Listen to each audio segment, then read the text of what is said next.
Salut les amis, c'est Sofiane, on se retrouve pour un nouvel épisode du podcast. C'est en forgeant qu'on devient forgeron et c'est en galérant qu'on devient humoriste. Voici Galère d'humoriste avec aujourd'hui Vivien Poyer. Salut Vivien, comment tu vas? Salut Sofiane, merci de m'accueillir dans ce beau podcast. Ah bah merci à toi de venir raconter tes belles anecdotes. Ouais.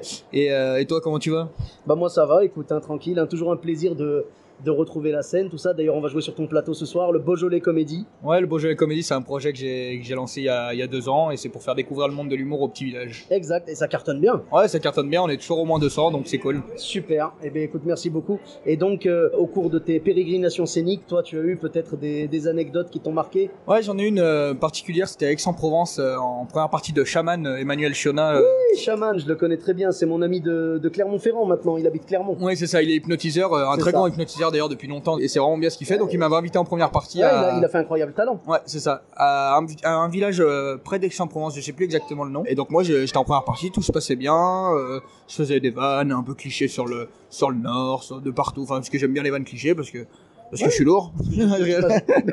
Parce que tu veux taquiner un peu les gens. J'adore taquiner, etc. Ouais. Et donc à un moment je fais une vanne sur le nord, mais super drôle, elle marche bien, ça cartonne et tout, j'ai même un applause sur cette vanne. Et d'un coup il y a une dame qui se lève, elle monte sur scène, elle marche pas droit déjà. Ah, d'accord. Et elle commence à m'insulter de tous les noms sur scène. D'accord. Okay. Sur scène, elle vient pour me rentrer dedans, donc là, officiellement. Elle c'était plus Beaujolais que comédie. Voilà, c'est ça exactement par rapport à exactement. Ouais, elle était bien bourrée et tout. Et donc là, j'ai quand même trouvé une vanne, je me suis pas dégonflé, je me suis dit bah vous voyez, les clichés c'est vrai. Eh oui. Donc voilà. Ça c'est bon, ça t'a fait une reprise de volée, nickel. Ouais, voilà. Mais par contre, elle me courait après vraiment. Elle a été interceptée par des gens. Elle te boîtait après. Ouais, exactement. Vu son état alcoolique, exactement. À mon avis, elle devait plus boiter que courir. Exactement, c'est ça. Non, mais du coup, à la fin, c'était tendu et tout avec elle. Je crois qu'il va falloir qu'on finisse le podcast vite parce qu'elle arrive là. Ouais, ah mince. Bon bah allez, salut. Elle court toujours. Salut.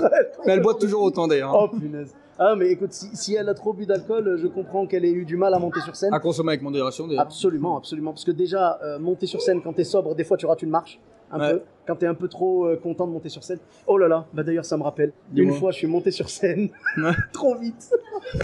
Et tu tombais. Je suis tombé devant tout le monde. Et en fait, le truc que j'ai fait pour sauver l'honneur, parce que je venais d'être opéré en fait, tu vois, j'avais encore un bandage à la main, tu vois. Et donc, ce que j'ai fait comme si je m'étais fait mal à la main. Donc tout le monde m'a regardé, au lieu de se foutre de ma gueule, ils étaient là genre, ah, ça va Sofiane? Et moi j'étais là en mode, alors qu'en fait j'étais en mode, oh mon Dieu, la honte que je viens de me taper. En fait je me suis pas fait mal à la main, mais j'ai dû jouer là-dessus parce que c'était pour garder la face, quoi. Ouais. Quelle honte. Comme quoi, même quand on boit pas d'alcool, on tombe. Hein. Exactement. Donc, ce soir-là, c'était moi le Beaujolais. Ouais, exactement. Mais bon, après, tu fais de la comédie, donc ça va bien. Oui, c'est déjà pas mal. Mais non, mais du coup, cette dame, elle m'a fait vraiment peur. Et, donc, elle venait du Nord. Elle venait pour me péter la guelle, elle venait du Nord. Ouais. Elle venait du Nord et elle a dit non, je refuse que tu joues des clichés. Exactement. Mais c'est même pas non, c'est je vais t'éclater, hein. C'était un peu. Je vais t'éclater ta petite gueule. Voilà, exactement, c'était ça. Donc au début, ça fait flipper un peu. Au début, ça fait flipper parce que tu te dis, elle a un couteau, là, c'était pas une énorme. C'était une bonne salle, je crois qu'il y avait 200 personnes. Il n'y avait pas de sécurité ni rien, c'est normal. D'accord. Et du coup, je me disais, si elle a un couteau, on était vraiment en face-face. Hein. Si elle a quelque chose, ouais, c'est chaud. Et si elle a quelque chose, c'est chaud pour moi, mais bon, après, c'est ça. J'ai bien rebondi dessus, elle me courait un peu sur la scène, ça a bien fait un truc. J'aurais bien aimé avoir la vidéo, ça aurait été énorme. Ça a dû faire rire les gens, ça. Ouais, ça a fait rire les gens, un peu mal à l'aise, mais j'ai bien rebondi dessus, depuis ça a fait bien rire les gens. Ouais. Et du coup, mais c'est ma plus grosse anecdote, je pense. Hein, ah ouais. De Rasra, entre guillemets. Ouais. Et comment ça s'est terminé alors? Et ben, du coup, après, elle est redescendue. Elle a compris, tu vois, je lui ai fait des vannes, à force de lui faire des vannes, je l'ai fait tomber dans les escaliers. Non. Je rigole. Et du coup, elle est tombée, non, elle est descendue. Et elle est revenue, elle est allée s'asseoir, je crois qu'elle est partie après. Ah non, voilà, j'allais te dire, est-ce que tu as réussi à la remettre parmi les spectateurs ou pas? Non, je crois qu'elle est partie avec sa famille. Elle s'est vexée, quoi. Ouais. Ah, c'est dommage, hein, parce que l'humour, c'est beaucoup de second degré. Il faut pas mal le prendre et tout. Et puis, dans l'humour, chacun en prend pour son grade. Exactement. Voilà. Après, on peut ne pas être d'accord. Et même moi, même moi, j'arrive à faire de l'autodérision, c'est pas pour ça que. Mais il faut faire de l'autodérision. Après, c'est un choix, mais je veux dire, l'autodérision, c'est bien. Après, c'est bizarre. Si toi qui fais de l'autodérision, elle l'a accepté et après quand tu tapes un peu sur les autres elle accepte pas, c'est pas cool, quoi. C'est vraiment bizarre. Bon, mais bon, l'important c'est que c'est bien fini et que écoute, on salue cette dame, on espère qu'elle a décuvé depuis. Elle est peut-être en prison d'ailleurs on sait pas, ou alors peut-être qu'elle sera là ce soir. Ouais, imaginez. Voilà, bon. Et qu'elle montera sur scène encore. Ou alors peut-être qu'elle est humoriste à Lille maintenant. On sait jamais. Et qu'elle nous déglingue, nous les mecs du sud. Ouais, c'est ça. Elle a dû faire un podcast où elle parle que de nos trucs à nous qu'on fait sur scène et elle a dû appeler ça galère de péteux. Je disais, ça peut être pas mal. Ça. Grave, galère de sudiste. Ah, galère de sudiste, punaise, oui. Et on est des sudistes pour eux. Hein, ouais, exactement. Bon, bah écoute, en tout cas, merci beaucoup. Et ouais, c'est le genre d'anecdotes qui peuvent arriver quand on a un public qui est un peu trop réactif, des fois, malheureusement. Mais ça reste quand même la beauté du spectacle vivant, l'échange et tout, voilà. Puis ça nous fait de la matière, ça nous fait raconter des anecdotes, la preuve. Exactement, la preuve, et c'est pour ça que j'ai été ravi de te recevoir ici. Alors les amis, normalement l'épisode s'était arrêté juste après l'anecdote de Vivien, mais en fait on vient d'en vivre une tous les deux et on s'est dit qu'on allait faire un petit bonus, hein mon petit Vivien. Ah, c'était une soirée extraordinaire. Extraordinaire. Alors, je dirais pas extraordinaire, je dirais mémorable. Non, pour le podcast, c'est extraordinaire. Ah oui, alors pour le podcast, vraiment, je pense que ce soir, les gens ont travaillé pour le podcast. Exactement. Vraiment, ils ont pas invité mon spectacle, ils ont invité Galère d'humoriste. Exactement. C'était Sofiane Etaï en première partie, Vivien Poyet pour Galère d'humoriste. Exactement. Et ce soir, c'était spécial. Donc alors, on va pas donner le nom du lieu, mais on a joué dans un coin en plein air avec des gosses. Mon Dieu. C'est même pas des enfants, ça, c'est des enceintes. Ah ouais, mais ça gueulait à fond. Après, franchement, c'est le jeu, le plein air, c'est dur et tout. Mais le plein air, ça dépend. Tu vois, regarde, quand on a joué sur ton plateau à toi, c'était du plein air, mais c'était super. Là, le plein air, les gens étaient un peu dissipés parce que les enfants faisaient du bruit. Non, et puis il n'y avait pas d'organisation, donc c'est pour ça. Et puis, c'était un petit peu. Il y avait une régie éclatée au sol. La régie, c'était un petit peu spécial aussi. Ouais, il y a eu quelques couacs, mais c'était des couacs techniques. Et puis, souvent, les gens, malheureusement, c'est pas forcément des gens formés sur la régie. Mais là, si tu veux, ils ont fait ce qu'ils ont pu. Je te jure, c'est même pas le côté régie qui m'a gêné. Non, je rigole. Voilà. En gros, pour vous résumer, j'ai joué mon spectacle. Vivien est venu en première partie. Il devait faire genre 5-10, un truc comme ça. Ouais. Et juste avant de monter, on s'est regardé. Il m'a dit, t'as vu, il y a plein d'enfants. Et j'ai vu les gens, ils étaient loin. En plus, alors on n'a pas eu de chance parce qu'on a joué à 19h30. Donc le soleil était encore en plein zénith. D'ailleurs, tu me diras, c'est le seul zénith qu'on a pu faire, toi et moi. Exactement. Voilà. je faisais 85 kilos quand j'ai commencé. Avec le soleil, j'en faisais plus de 44 heures. c'est ça. Mais bon, je suis vraiment content qu'on ait pu jouer au zénith. Et donc, en gros, on a joué et tout. Et enfin, on allait jouer. J'ai regardé. En fait, les gens, comme le soleil était au zénith, ils se sont mis sur les côtés pour profiter de l'ombre. Et donc, j'ai regardé Vivien, je dis, écoute, là, honnêtement, ça va être dur. Je dis, il y a des enfants. Ouais. Et je lui ai dit, je pense que ça va être dur. Il m'a dit, ouais, donc tu m'as dit... C'était un amphithéâtre, en fait, et il y avait des gens que sur les côtés et derrière. C'était une espèce de théâtre de verdure.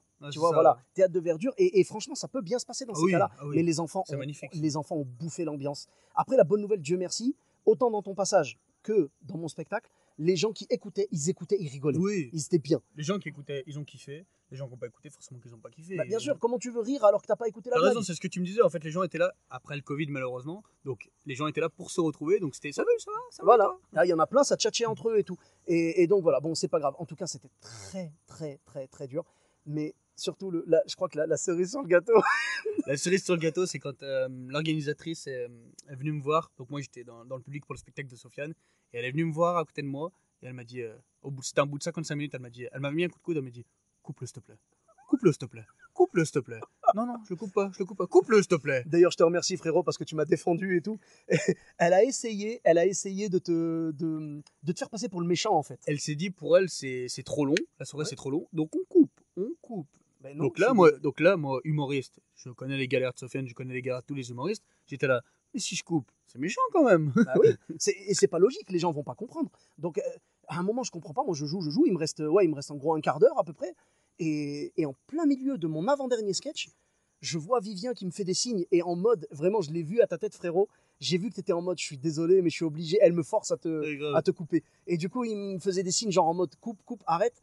Et donc, je dis, mais il y a un problème alors. Donc, j'ai fait exprès parce que je voulais pas perdre la face non plus. Parce que les gens ne comprendraient pas. Si je coupais mon spectacle direct, les gens diraient, bon, bah, c'est bon, il a eu la flemme, il s'est barré. Non, moi, j'étais prêt à aller jusqu'au bout. Parce que ça, s'il y a bien une chose que le métier m'a appris, parce que c'est très difficile, s'il y a bien une chose que le métier m'a apprise, c'est de faire le spectacle show must go on, tu vois.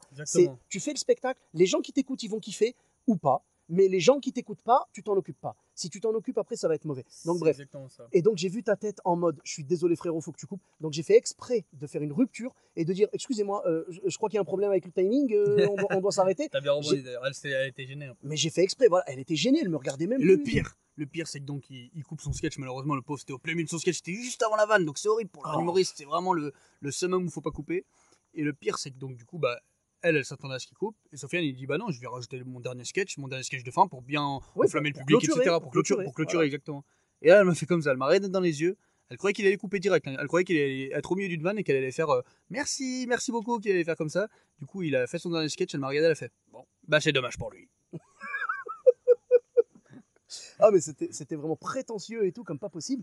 Et donc après, bah, j'ai fait mon dernier sketch parce que je voulais pas laisser partir le public comme ça. En gros, j'ai coupé, très honnêtement, j'ai coupé 5 minutes entières, quoi. Ça va, 5 minutes. Mais j'avoue que c'est gênant, moi ça m'a gêné, parce que tu ne coupes pas un artiste. Moi je leur ai dit, je leur ai donné le conseil, ils étaient très gentils, hein, l'organisation. Bon, voilà, pas tous, mais non, franchement, non, l'organisatrice en question, elle a abusé. Et en plus, elle a changé du tout. Elle était adorable avec nous. Après, elle nous a, mais tu sais quoi, elle a changé, elle a retourné sa veste. Avant le spectacle, elle nous a accueillis, elle était adorable. Moi, j'étais en contact avec elle depuis plus longtemps que toi, et du coup, elle était adorable. Elle est allée chercher Sofiane le matin, le soir après le spectacle, elle m'a dit oui, tu peux le ramener s'il te plaît. Ah non, mais voilà, la bouffe arrive, les pizzas arrivent et tout, et elle nous fait ouais, les pizzas sont là. Et on fait ok. Et elle discute un peu. Ouais, on discute un peu, tu vois, et elle fait ouais, les pizzas sont là, genre en mode ouais, vous venez, bouffer et cassez-vous, quoi. Ouais, grave. Tu vois, et donc, bah, franchement, moi ça m'a gêné, et je l'ai vu, et elle vient vers moi à la fin. Devant tout le monde, hein, parce que tu sais, quand tu as une critique à faire, moi je suis pour les critiques, c'est pas un problème. Critique constructive, il n'y a aucun souci. Elle vient vers moi à la fin, elle me fait Sofiane, si je peux me permettre une petite critique. Déjà, le ton hautain comme ça, je déteste. Et elle me fait je dis oui. Et déjà, moi j'étais fébrile, hein, j'ai dit qu'est-ce qu'elle va me sortir. Moi je pensais qu'elle allait me dire t'as fait trop long. Et j'allais lui expliquer, j'allais lui dire je suis désolé, mais mon spectacle il fait cette longueur-là. Et en plus, c'est pas comme si j'avais fait 1h55. Oui, en plus. J'ai fait quoi? Honnêtement, j'ai fait. Même tout juste 1 heure. À peine 1 heure. Même pas 1 heure. Et normalement, mon spectacle, si tu veux, s'il y avait eu un peu plus d'attention et tout. 1h20, ça. Normalement, il fait 1h20. Mais là, je pense, t'enlèves tous les rires, enfin, tous les moments où vraiment ça part en vrille et tout, avec le public, tout ça. Honnêtement, c'était difficile avec les enfants qui gueulaient dans tous les sens. Moi, mon seul boulot, je me disais, et c'est ce que j'ai appris, c'est ce que je disais tout à l'heure, c'est ce que j'ai appris dans mon expérience, c'est qu'il faut absolument faire le taf. Et quoi qu'il se passe dans la salle, ne pas. Voilà. Tant que ça dérange que toi. Voilà, il faut. Voilà. En vrai, j'aurais peut-être dû intervenir, mais le problème, c'est que les gens sont très sensibles. Même s'ils sont d'accord avec toi que les enfants dérangent, si tu dis, bon, les enfants, s'il vous plaît, vous vous calmez là, c'est terminé, t'as perdu tout le monde. Non, c'est fou. Et cette façon de faire, c'est incroyable, c'est Sofiane. Bon, mais en tout cas, moi, je pensais vraiment qu'elle allait me dire, la critique que j'ai à faire, c'est que le spectacle était trop long. Là, à la limite, je m'en fous. Et elle me dit, je trouve que t'as un peu trop stigmatisé la communauté maghrébine. Ok, d'accord. Écoute, pas de problème. J'ai parlé en gros, dans mon spectacle, je parle des rebeux et tout, je parle de, excuse-moi, mais le stand-up, on parle de soi, et je suis rebeu, je suis désolé, voilà. Et j'en parle en plus, je parle pas en mode, c'est pas, alors attention, ça c'est important à préciser, je crois que j'en avais déjà parlé dans le podcast, mais ce n'est pas de l'humour communautaire. Parce que les gens confondent. Mais tu sais, frérot, il y en a plein qui comprennent pas. L'humour communautaire, c'est pas ça. L'humour communautaire, tu vas leur demander c'est quoi l'humour communautaire? Ils vont dire ouais, c'est des Arabes qui parlent de leur vie en cité et tout. C'est pas de l'humour communautaire. De l'humour communautaire, c'est de l'humour que seule une communauté peut comprendre. C'est-à-dire que si toi, par exemple, mettons toi t'es fouteux. Mettons, tu viens et tu commences à me dire ouais, t'as vu Iniesta, machin, je sais pas quoi. Honnêtement, je vais rien comprendre à tes vannes. Ça, c'est de l'humour communautaire. Par contre, si tu me dis ouais, tu sais quoi, il y a un joueur de foot qui s'appelle Iniesta, il a fait ci, il a fait ça. Tu m'expliques tout pour que j'ai toutes les clés. Tant que tu donnes toutes les clés au public, ce n'est pas. Ben voilà, ce n'est pas de l'humour communautaire. Moi, je fais exprès de donner toutes les clés au public. Si tu veux, j'ai de tout. Des fois, j'ai des salles avec que des Français. Des fois, j'ai des salles avec des origines mélangées et tout. Je n'ai jamais eu une seule personne qui soit venue me voir en me disant on ne comprend pas ce que vous dites sur scène. J'inclus tout le monde. Si c'était un truc où je faisais une private joke avec les gens qui comprennent, je sais pas moi, si je faisais une private joke sur le bus. Tu sais, si je parlais de la RSE, par exemple, tu sais, la RSE, bah, tu sais pas ce que c'est. Voilà, réglementation sociale européenne. Okay. C'est le truc, voilà, les conducteurs de bus comprendront de quoi je parle, mais pas les autres. Ça, c'est de l'humour communautaire. Mais là, non. Donc voilà, donc elle me dit, ouais, je sais pas quoi, t'as stigmatisé la communauté maghrébine. Et j'ai dit non. Enfin, j'ai même pas eu le temps, parce qu'en fait, elle s'est barrée. T'as vu ou pas? Elle s'est barrée direct, elle fait bon, bah au revoir et tout, elle est partie. Et à la base, on était les meilleurs potes ce matin, et là, elle m'a complètement abandonné. Bon, mais c'est pas grave, hein, écoute, hein, Du coup, on est là, je prends faire le podcast dans la direct. Ah bah j'ai regardé Vivien, j'ai fait frérot, là ça va dans Galère d'humoriste. Moi, vous savez, quand j'ai fait les signes pour couper Sofiane, j'étais là, Galère d'humoriste, t'inquiète, on va faire un méchant podcast, mon pote.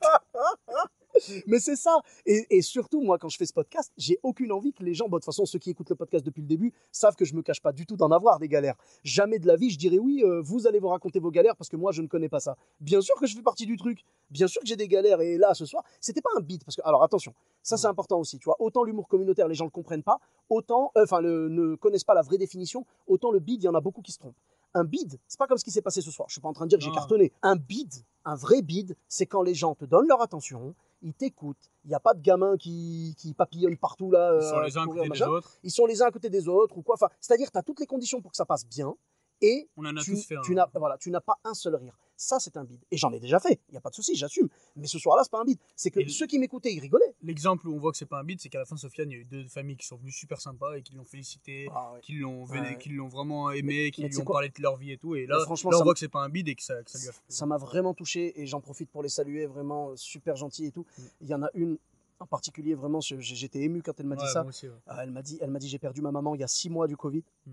Et elle me dit, j'avais pas ri depuis ce moment-là et ça m'a Ouais, fait du bien. franchement, c'est beau ça. Ah, je te jure, j'étais à 2 doigts de me lâcher et de pleurer. Hein, parce que Ouais. franchement, quand elle te dit ça, elle te dit en gros, j'ai perdu ma mère et toi, tu m'as fait rire.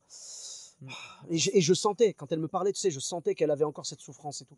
Elle m'a expliqué, la pauvre, qu'en fait, tu vois, malheureusement, c'est arrivé pendant le premier confinement et tout. Donc, du coup, elle pouvait même pas aller la voir. Enfin, c'était compliqué, quoi. C'était très Exactement, compliqué, malheureusement. ouais, Enfin, bref. Bon, en tout cas, paix à l'âme de sa maman. Et puis, voilà, que Dieu l'accueille dans son vaste paradis. En tout cas, c'était un plaisir, vraiment. J'étais content parce qu'on avait des gens de toutes les origines et je les voyais rire. Mais c'est juste que, tu sais, genre, ça riait un peu dissipé. Chacun riait dans son coin. Les gens n'étaient pas réunis à cause du soleil. Du coup, ils s'étaient écartés, tout ça. C'est spécial, quoi. Mais en tout cas, l'autre qui me dit ça et tout, machin, qui me dit, ouais, stigmatisation de la communauté maghrébine, j'ai envie de dire non, parce que mon spectacle entier, il fait, allez, honnêtement, il doit faire 15% max de références maghrébines. Et en plus, références que j'explique. Je laisse pas les gens sans rien comprendre, non, non. Mais je pense qu'elle avait pas tout écouté ton spectacle. Mais elle On l'a s'en pas est rendu écouté. compte. On s'en Ouais. est rendu compte. Hein. Raconte-nous On ça. s'en est rendu compte à un moment, du coup, Sofiane est chauffeur de bus, comme vous le savez tous, et il fait un sketch sur le bus dans son spectacle, et à un moment, du coup, il demande s'il y a un chauffeur de bus dans la salle, donc il lève le doigt, il parle 2 secondes, enfin même plus Ouais, de 2 secondes. on a eu Ils une petite se valent un interaction. peu, etc. Ils se font une interaction devant Ouais, le public. Uh-huh. Et à la fin, du coup, Sofiane remercie tout le monde et remercie du coup ce fameux chauffeur du bus du public. Et la dame, elle se retourne vers moi, elle était encore à côté de moi, c'était juste après les stops, enfin juste après la fin du spectacle. Elle me dit ah, mais il y a un chauffeur de bus? Mais ils se connaissent? Ouais, voilà. Voilà, tu vois, c'est ça. C'est Oh ça. là là. Elle n'a pas écouté le spectacle et puis voilà. Bref, en tout cas, tout ça pour dire que malheureusement, il y a beaucoup de gens qui se permettent de critiquer sans savoir. Là, vraiment, le fait. Moi je leur ai dit, tu vois, je suis allé les voir et tout à la fin. Je leur ai dit, je vous donne un conseil la prochaine fois, parce qu'ils m'ont dit, en fait, on voulait vraiment que tu partes pas déçu, je sais pas quoi. Oui, mais laissez-moi finir, justement. Laissez-moi finir. Je leur ai dit, un artiste sur scène, que ce soit un magicien, machin, parce qu'ils m'ont dit qu'il y avait un magicien qui avait joué et qui était parti vraiment triste parce que ça avait pas marché. Moi, je leur ai dit, vous inquiétez pas, ça fait 9 ans que je fais du stand-up, je sais encore que j'ai beaucoup de chemin à faire, hein, mais je sais comment ça se passe. Donc dans ma tête, j'étais en mode répétition. Je me disais, je regardais ceux qui rigolaient et ça me faisait plaisir, parce qu'évidemment, s'il y avait personne qui avait rigolé, je l'aurais vraiment très mal vécu, mais honnêtement, je voyais les gens qui rigolaient et c'était toujours les mêmes. Je voyais bien les soutiens que j'avais dans la salle et je les regardais et tout comme ça. Et j'ai l'habitude, donc même si ça rigole pas à fond et tout, c'est pas grave, je fais mon taf et je me suis dit c'est une répétition. Mon travail maintenant, mon challenge, parce qu'on se met des challenges, mon challenge c'est de tenir la barre jusqu'à la fin du spectacle. Donc je leur ai dit, ne demandez pas à l'artiste de couper parce que là, vous m'avez coupé quoi. Je dis, et encore, j'ai sauté au dernier sketch et même si l'autre elle était déçue, dommage pour lui, bah t'inquiète pas, je sais ce que je fais, je préfère partir largement sur mon meilleur sketch parce que je l'ai mis à la fin et pour moi c'est celui qui marche le mieux, celui de la fête foraine. Et donc je préfère partir, même quitte à ce qu'ils me disent c'était un peu trop long ou quoi, mais je préfère partir sur un sketch que je sais qui est validé de partout et tout, Dieu merci. Voilà, et puis d'ailleurs j'étais content, j'ai fait exprès en fait de le faire parce que c'est celui qui parle le plus aux enfants. Et d'habitude, ça vient dans mon spectacle comme une récompense. D'habitude, quand les enfants sont sages pendant tout le spectacle, à la fin, quand ils entendent la fête foraine, la queue de Mickey et tout, ils sont morts de rire. Ils se reconnaissent dedans, ils kiffent. Là, honnêtement, ils s'en tapaient complètement dans tout le spectacle. Les gamins s'insultaient et tout, oui, il y en avait qui se fritaient et tout. Et pendant mon passage, il y a eu quelques petites réactions et tout des enfants, mais bon, voilà, quoi, c'était trop tard, ça y est. Donc, ce que je veux dire, je leur ai dit, vous inquiétez pas pour l'artiste, quel qu'il soit, musicien, machin, magicien, humoriste et tout, il sait gérer. C'est-à-dire que si lui, il sent que ça prend pas et qu'il veut s'arrêter, il s'arrêtera tout seul. Vous inquiétez pas. Exactement. Ne le coupez pas. Et d'ailleurs, Enfin, tu étais bref. très pro, Sofiane. Je te remercie, frérot. De tenir autant aussi bien le truc alors que, on peut le dire, Ben, les 80% t'écoutent pas. À l'intérieur, frérot, je voulais mourir. Hein. Ouais, je comprends. À l'intérieur, ça s'est pas vu et ça c'est pas donné à tout le monde. Bravo, je te remercie, frérot. C'est un truc, j'ai essayé de le faire, j'en avais parlé par rapport à Samia Orozman, qui était dans le podcast également, j'en profite pour la saluer. Et elle, une de mes premières scènes, c'était avec elle, elle m'a donné 2 leçons, Samia. Parce qu'elle a joué 2 soirs. Premier soir, 2 personnes dans la salle. Deuxième soir, salle pleine. Genre, c'était une salle de 40 à peu près. Même limite, on a mis des gens par terre. C'était avant le Covid, évidemment. Ouais. T'imagines, genre vraiment, c'était blindé. Et le premier jour, 2 personnes. Je l'ai vu les 2 soirs. J'ai fait sa première partie les 2 soirs. Les 2 soirs, elle a joué pareil. Pas une virgule de différence. Pas une once de baisse d'énergie, rien. Je crois que c'était un vendredi et un samedi ou un truc comme ça. Premier soir, elle a donné de l'énergie et tout. Deuxième soir, elle a donné de l'énergie, pareil. Donc première leçon, elle m'a donné la leçon. Quel que soit l'état du public, tu dois donner la même intensité. Et deuxième leçon qu'elle m'a donnée, c'est que quand j'ai vu qu'avec 2 personnes, moi j'étais tout nouveau, je lui ai dit excuse-moi, mais t'as que 2 personnes ce soir, tu veux pas annuler? Et elle m'a dit non, j'annule pas. Elle m'a dit les gens sont venus, je joue. Et C'est beau, j'ai appris ça. cette leçon. Et j'ai jamais annulé non plus. Je n'annulerai jamais, en tout cas de moi. Évidemment, si l'organisateur me dit écoute, on coupe, on fera ça demain, ça m'est déjà arrivé que des théâtres me disent Ouais, on pareil, n'ouvre pas, ça m'est Ouais. déjà arrivé. Mais moi, de ma part, moi, ils me demandent, ils me disent tu veux jouer ou pas? Et moi, je leur dis écoute, si les gens sont là, je joue. C'est un bel Donc, exemple. Ça. Mais moi, c'est l'exemple qu'elle m'a donné et je la remercie encore pour ça. C'est une leçon donc 2 leçons qu'elle m'a données. Premièrement, toujours mettre l'énergie maximale. Et deuxièmement, enfin maximale, l'énergie pareil, constante. La même musicalité de l'énergie dans ton spectacle. Et deuxièmement, quel que soit le nombre de personnes, tu joues. Parce que les gens sont venus, tu leur donnes un spectacle, tu n'annules pas. Exactement. Parce que c'est 2 personnes qui sont venues et que tu vas annuler. Peut-être qu'elles ont pris une babysitter, ça leur a coûté de l'argent. Peut-être qu'elles se sont embrouillées. Peut-être qu'elles se sont embrouillées avec leur conjoint ou j'en sais rien. Peut-être que je sais pas moi, peut-être qu'elles vont prendre une prune parce qu'elles se sont mal stationnées, peut-être qu'elles ont pris les billets depuis tellement longtemps et qu'elles ont dit oh, super, on va aller voir un spectacle et tout. Donc tu peux pas les priver de ça. Exactement. Et s'ils se déplacent, c'est qu'ils ont envie de voir le truc. Et donc, qu'ils soient 1 ou 1000, c'est exactement pareil. Exactement. Donc en tout cas, on retiendra de cette Même si soirée. c'est plus facile à dire qu'à faire. Ouais. Oui, j'avoue. Mais donc, je te dis frérot, j'ai mis du temps à travailler ça et j'y travaille encore, hein, je te rassure, ce soir j'ai souffert. Hein. Mais je voulais pas que ça se voit à l'extérieur. Je suis content parce que les gens qui ont écouté, ils ont quand même apprécié, ils sont venus me voir à la fin et tout. C'était cool. Il y a eu vraiment un dialogue, tout ça. Il y avait même des élus, une élue en particulier très très sympa avec qui on a bien rigolé. Franchement, c'était cool. Moi, je regrette pas du tout d'être venu, pas du tout. C'est juste pour montrer que les galères d'humoristes, ça peut arriver n'importe quand. Et le plein air facilite les choses, évidemment, pour que t'en aies. Quand tu joues en plein air, quand tu joues en chicha, quand tu joues en repas, pendant un repas, pendant que les gens mangent, tu t'exposes à des galères et c'est pas grave. Moi, ça me fait marrer parce que quelque part, ça relance un peu le game, tu vois. Ouais, exactement. Tu te dis tous les jours, il y a des histoires différentes, quoi. Mais donc, en tout cas, c'était quand même sympa. Je te remercie, frérot, C'est d'être pour venu ça en qu'on première fait ce partie. métier. Hein. C'est ça, c'est ça. Mais tu vois, c'est pour apprécier parce que là, c'était galère, mais fais-moi confiance que quand je vais jouer et que ça se passe bien, mais laisse tomber, je vais kiffer encore Belle plus. revanche. Bah voilà, c'est revanche, exactement. Merci de m'avoir accueilli en première partie. Merci à toi d'être venu avec grand plaisir. Merci également donc à Marie qui t'a accompagné, qui avait fait la régie l'autre jour pendant le spectacle à Pradine, donc le plateau Beaujolais Comédie. Vraiment, c'était un kiff et je suis content qu'on ait pu vivre ça. Du coup, toi et moi, on a fait les deux extrêmes. On a Exactement. vécu une soirée excellente et on a vécu une soirée galère. Ouais, grave. Tu vois, voilà, c'est ça. En une semaine, ça c'est En bon. une, ça. et c'est ça qui est beau, c'est Oui, vrai. C'est vrai. C'est Ça. pas 6 mois après, tu vois. Et le podcast sortira dans 6 mois, ça se trouve, on va rajouter une troisième partie Peut-être, parce qu'on va vivre. Pas de souci. Donc là, on va faire, mesdames et messieurs, il y a encore une anecdote. On vient de D'accord. jouer, on a bidé. Non, franchement, c'était un plaisir. En tout cas, merci beaucoup. Donc, où est-ce qu'on peut te retrouver sur les réseaux sociaux? Eh ben, on peut me retrouver sur Instagram, Facebook et également TikTok. Ok, super. YouTube, Twitter. YouTube un petit peu de temps en temps et Twitter légèrement aussi, mais surtout sur Insta. D'accord. Bon, bah, je mettrai les liens vers Et tout puis ça. sur Pôle emploi, en ce moment, c'est la galère. Pôle emploi, oui, c'est sûr. Pour ma part, vous me retrouvez également sur tous les réseaux sociaux. Donc, Sofiane et Taï, E de TAI, sur Facebook, Twitter, YouTube, Instagram et TikTok. N'hésitez pas à laisser 5 étoiles et un commentaire sur Apple Podcast et sur Podcast Addict. Je vous dis à très bientôt pour un nouvel épisode. Bis à tous, même à toi là-bas.